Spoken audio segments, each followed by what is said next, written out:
Good evening, I'm Jay Philippe and welcome to the latest edition of sports here in the North. Big weekend ahead for tennis players and coaches on Grand Bahama. The YMCA Tennis Court will be the site of the first Coaches Junior Development Tennis Tournament sanctioned by the Grand Bahama Tennis Association. Some of the top junior tennis players will be in action to start the new year. For many years, tennis coaches on Grand Bahama envisioned a coaches clinic and tournament for junior players. This weekend, a new initiative will allow the coaches to see some of the top talent in Grand Bahama. The coaches came together and we decided every month we'd have a tournament, and the first one is this month on the Saturday coming, and it's called the Coaches Junior Development Tournament.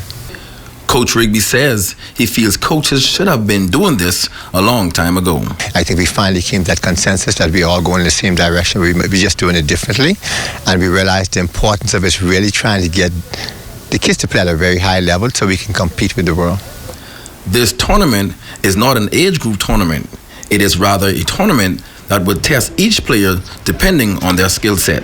We can have a 15-year-old playing against an 80-year-old because that's where she is. So it's not about embarrassment, but about keeping them in the game and letting them enjoy the game so they can see the game is just more than just hitting balls. Because one thing in the new way of tennis, new teaching of tennis worldwide, is that the kids have to have more experience playing rather than just someone feeding them balls and so forth. So we want to get them going, let them know there's a different world rather than just hitting balls. They can come out, play, have fun, run around and all that too. Tennis veteran and coach Godfrey Gullibo says this tournament will help young players to get more repetition as the season progresses. In order for a player to improve, you have to have a lot of match play.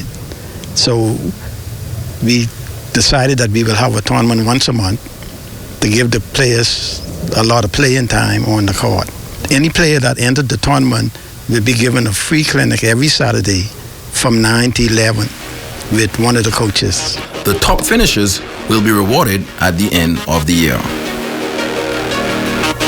In darts, the Grand Bahama Darts Association 2020 season is underway with some 9 teams taking part in the 9-week round-robin tournament.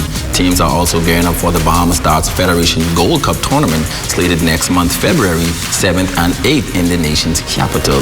As far as the season, the 9 teams competing in the league are the Liquid Plus Kings, Bahama Mama Jack Shorts, Southern Belle Snipers, Cleveland Bar Brawlers, Crazy Joe's Rebels, Tipsy Sharks, Squash Club Strikers, Bahama Mama Stars, and Lexus Destroyers.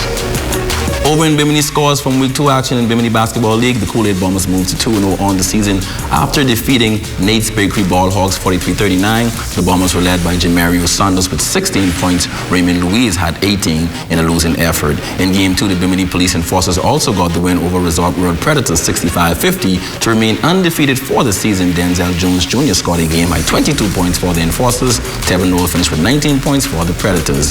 In the feature game of the night, the Bimini Knights got their first win of the season by defeating Gateway Christian Eagle Senior Boys in a close one, 59-50. CJ says, led the Knights with 21 points. Valdez VJ Edgecombe scored 14 in the loss. League action will resume on Thursday. And that's a check on sports here in the North. I'm Jay Philippe. Be blessed.